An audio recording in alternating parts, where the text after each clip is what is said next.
Difference between latches and flip flops उसके बारे में डिस्कस करते हैं।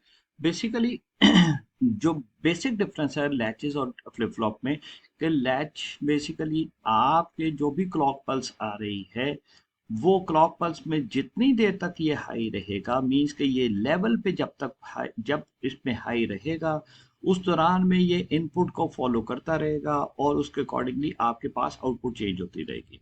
सपोज जैसे डी लैच है, तो डी लैच में बेसिकली जैसे ही क्लॉक पल्स हाई मिलती है जो कि बेसिकली कनेक्टेड है इनेबल के साथ, उसको तो जब ये हाई होगा तो डी को ये फॉलो करना शुरू कर देगा इसकी आउटपुट, तो it comes into the set state.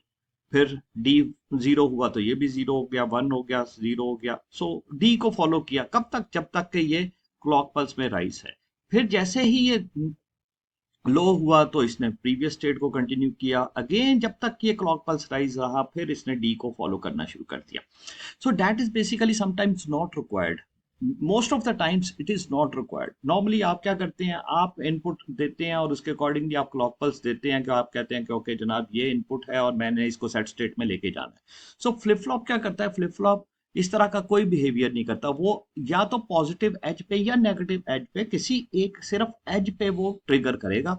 जैसे अगर हम बात करते हैं कि ये पॉजिटिव एज पे ट्रिगर करता है तो सिर्फ पॉजिटिव एज पे ये इनपुट की वैल्यू देखेगा और उसके अकॉर्डिंगली अपने आप को एडजस्ट कर लेगा। सो डी की वैल्यू अगर जीरो है इस पॉजिटिव एज पे तो it comes into the reset state.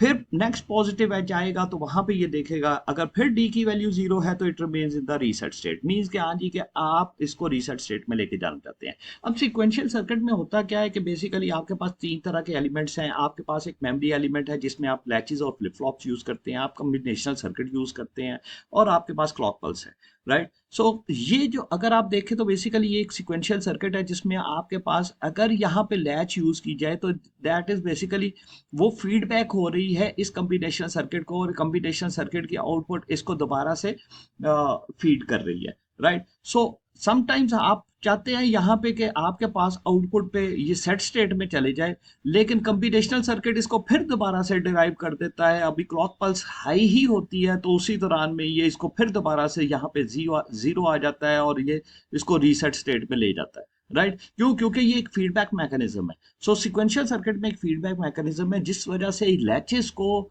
Use नहीं किया जाता सिक्वेंशियल सर्किट्स में, और फ्लिप फ्लॉप्स को प्रेफर किया जाता है ओवर द लैचेस। क्यों? क्योंकि ये एज पे ट्रिगर करती हैं, right. I hope it would be clear. Thank you very much.